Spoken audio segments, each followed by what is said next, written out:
We may have heard it said that there is no real but real,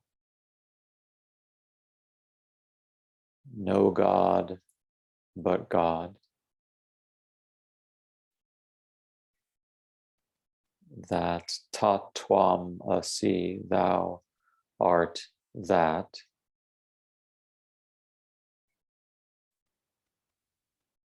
That I am Brahman.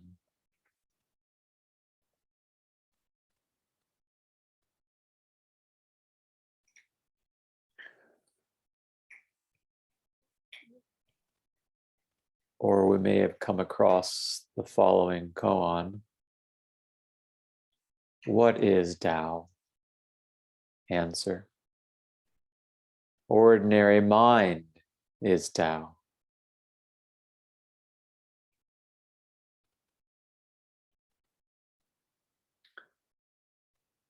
These and a storehouse of other sayings or pointings or teachings are meant to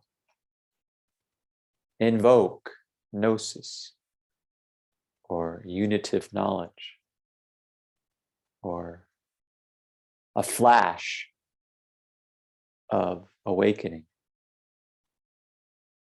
in the presence of a very masterful teacher or guru who says, thou art that.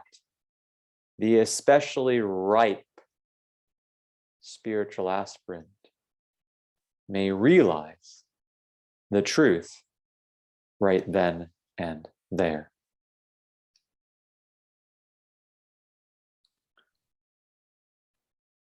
Yet for many of us, when these and other sayings, pointings, or teachings have been heard,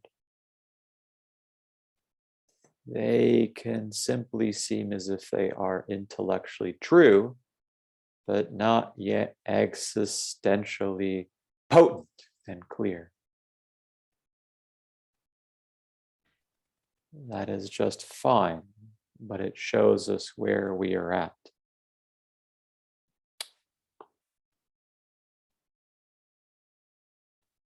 The reason we don't realize the truth through and through is because of ignorance.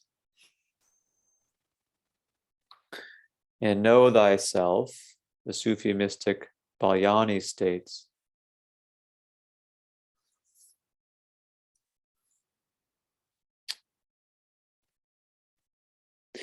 be aware that God is, and nothing is with him. He is now as he has always been. There we have another version. Be aware that God is. Why might this not be immediately Gnostically clear to us? Balyani goes on. What you think is other than God is not other than God, but you do not know it. You see him, and you do not know that you see him. To repeat, you see him in the face of a beloved and a blade of grass and everything, but you do not know that you see him, mistaking him for merely a beloved or merely a blade of grass, and so on.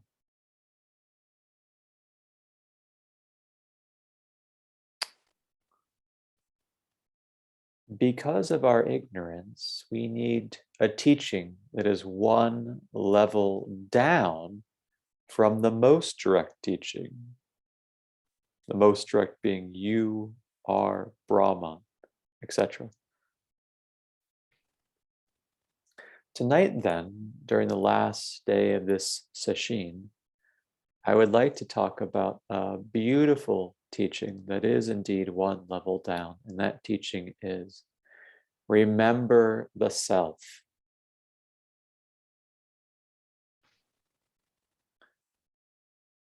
Notice that it does not say you are the self, though such is implied.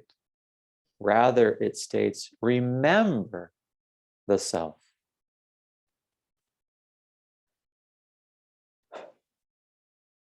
Implicit in remembering the self is a penchant for forgetting or ignorance.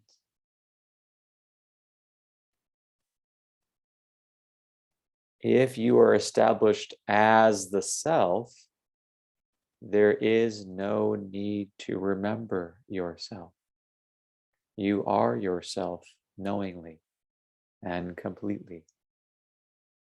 But for those of us who are not that ripe yet, we may be told, understandably so, that we need to remember the self.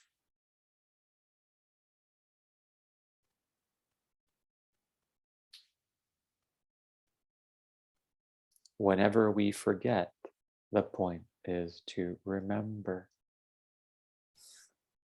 In other words, since we do not immediately realize that we are the self, we need sadhana or spiritual practice here in the form of continuing to remember what we essentially are.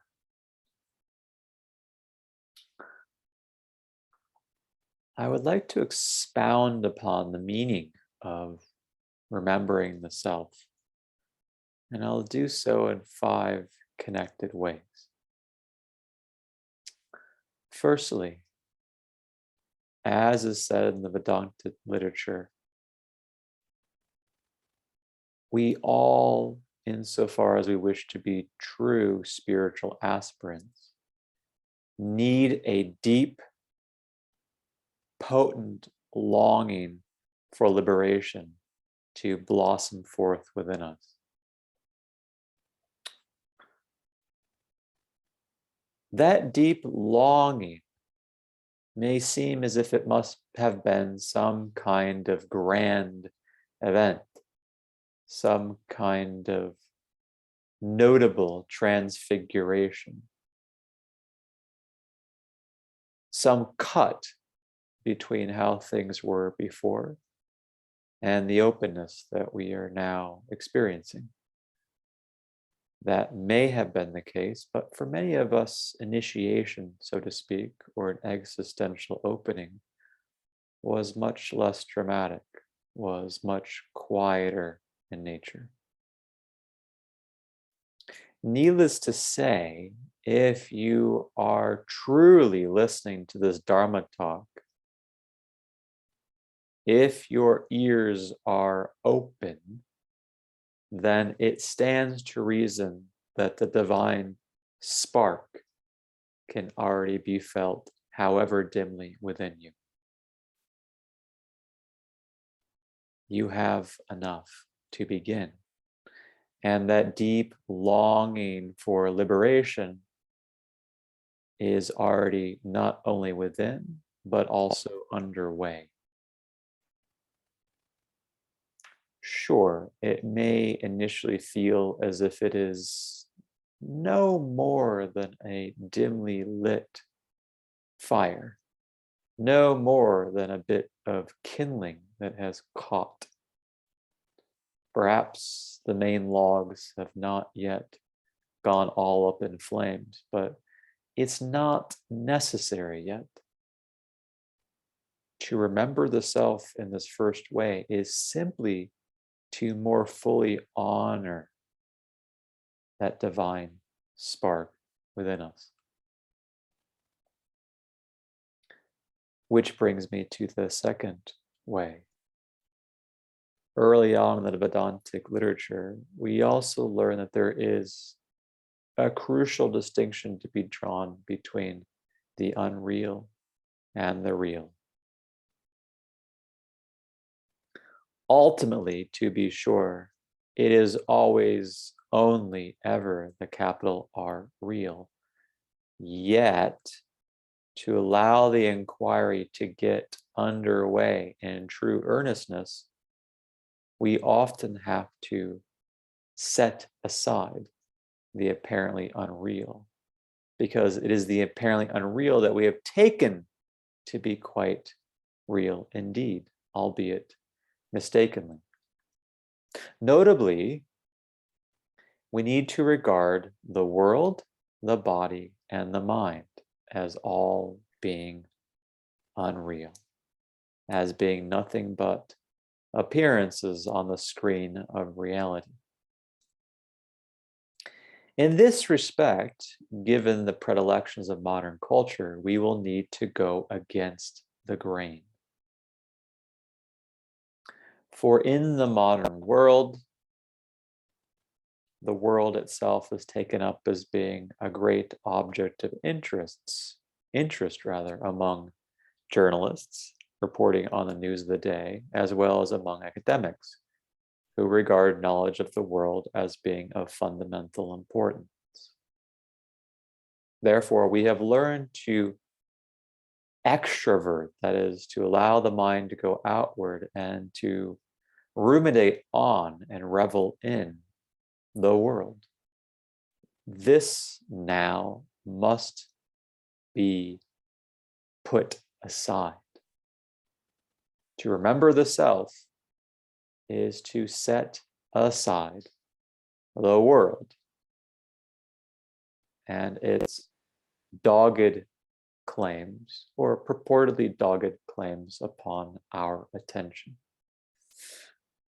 Moreover, we also need to set aside the claims about the physical body.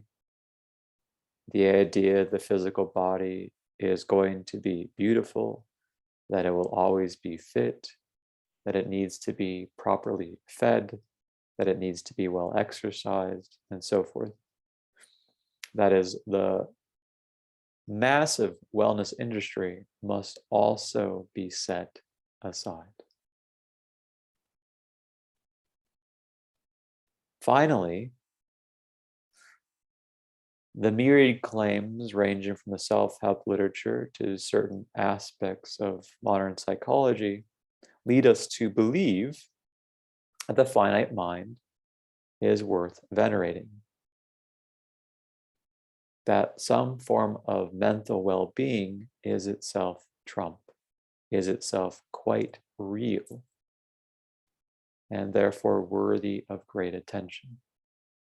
This too must be set aside, regarded as not real, regarded as partaking of a borrowed reality. To set the world, the body, the mind aside is indeed to take them to be unreal, and thus, in this sense, to remember the self, what is truly real.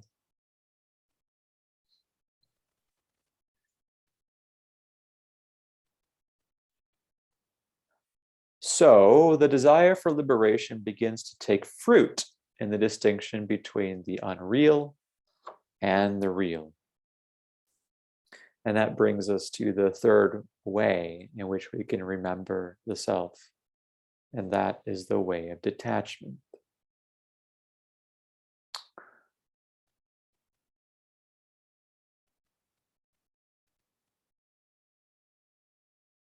Bodhidharma states the essence of the way, or the self, or the true reality, is detachment from appearances.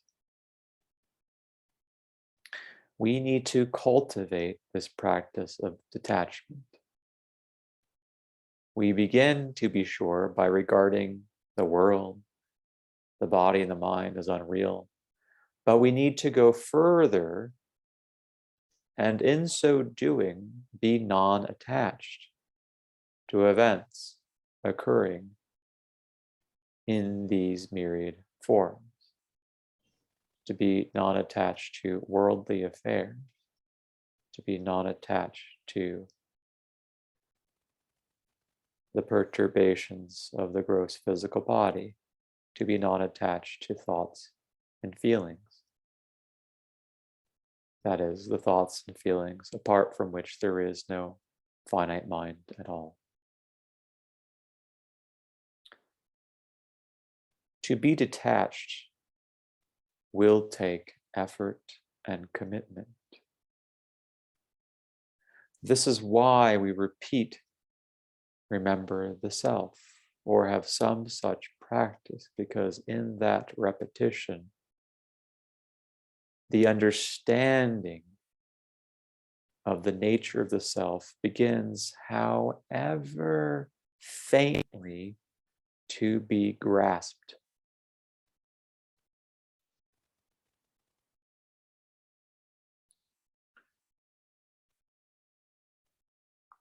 We are considering remembering the self, and I have already more than hinted at the need for constant practice, which is the fourth way or point in this discussion.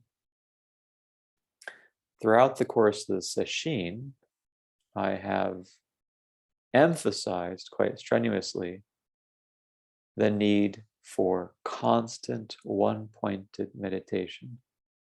And in this, I'm simply drawing from the wisdom of these various non-dual traditions, from the Christian mystics who speak of praying unceasingly to God, and the Chan masters who, through their teishos, urge us to keep the Hua Tao, what is this, or who am I, always, ever present.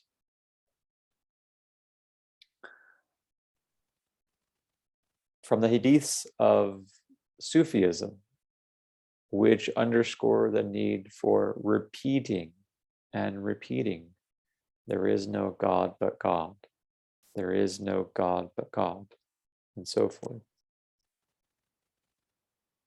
And from Advaita Vedanta, which often mentions constant meditation on I am Brahma, constant meditation on remembering the self, strenuous, introverted, deep practice.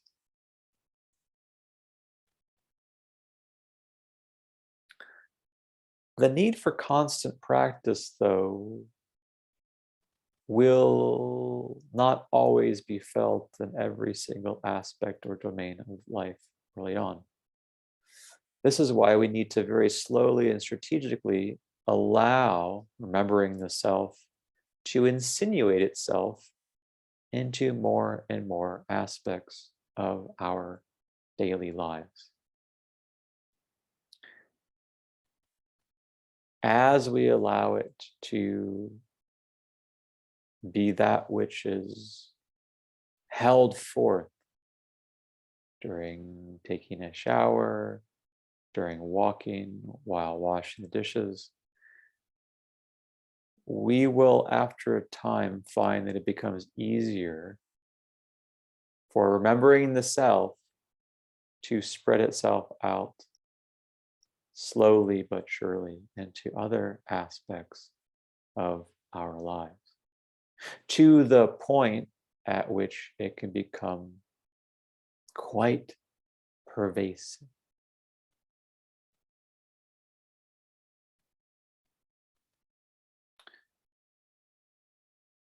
The fifth, and at least in this talk, final way in which we can remember the self is evident in two fundamental spiritual qualities. I'm referring to peacefulness and love. In fact, the easiest way to gauge whether we are headed in the right direction in our spiritual practice is to ascertain whether over a long enough period of time we are experiencing inner peacefulness and outward flowing love. Take a hypothetical example. Let's suppose you are in your neighborhood taking a walk after lunch, and you come upon a woman who is lying on the sidewalk, not sure what to make of her or whether she is all right. You ask her, "Are you all right?" And suppose she says, "Yes, I'm fine." Suppose you just ask once more, "Are you all right?" Perhaps she would say, "Well, actually," as she turns and gets up,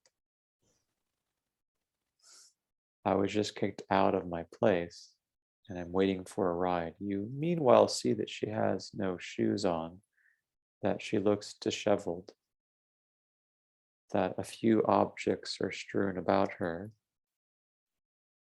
but also that she seems fairly clear and articulate.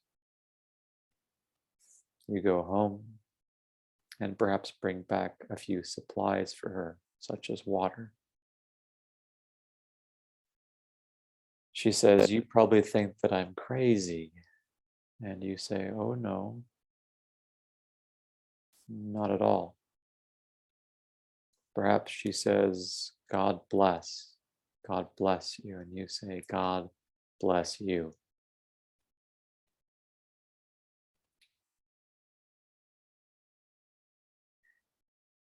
In this hypothetical scenario,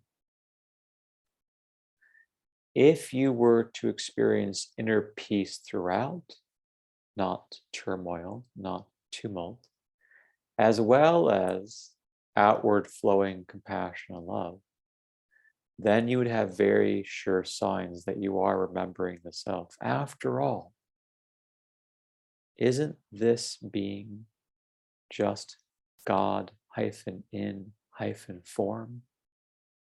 Just God informed and yet apparently disguised? Aren't all beings simply the self, big S self, manifesting in form, yet also apparently veiled?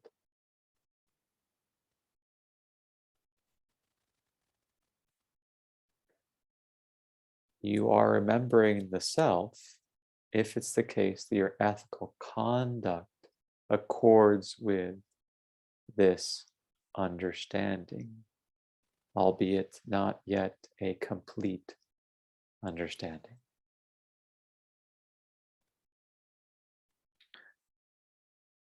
It's always wise to check and see where you're at on the path. If, for example, you note that you're not experiencing more peace than you had before, then it would be a good idea to reevaluate your practice. And if it's the case that you are experiencing not very much compassion or love, not that much heart openness, despite the fact that you've practiced for some years, it would also be wise to reconsider your sadhana or spiritual practice.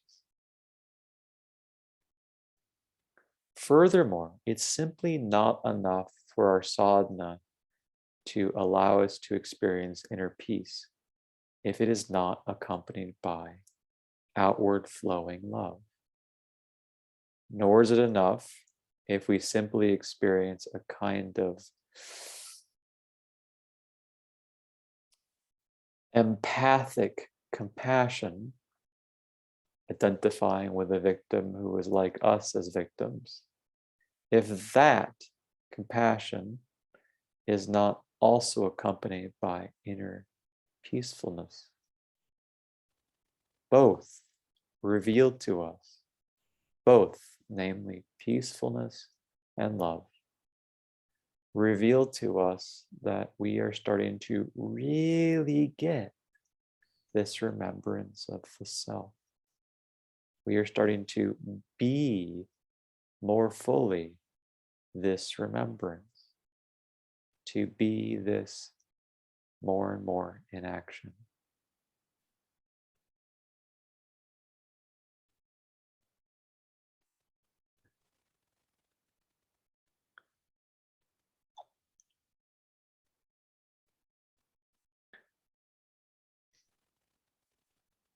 The teaching is quite beautiful in essence and in sum.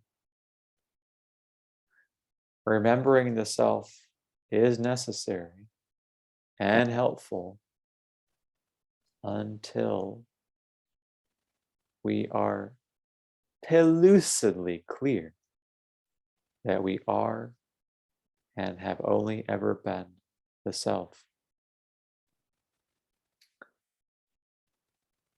Then remembrance drops and being established fully and knowingly as ourself is so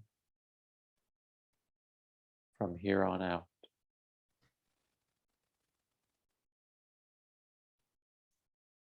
It, to be sure, has always been so, but now all vestiges of ignorance have dissolved.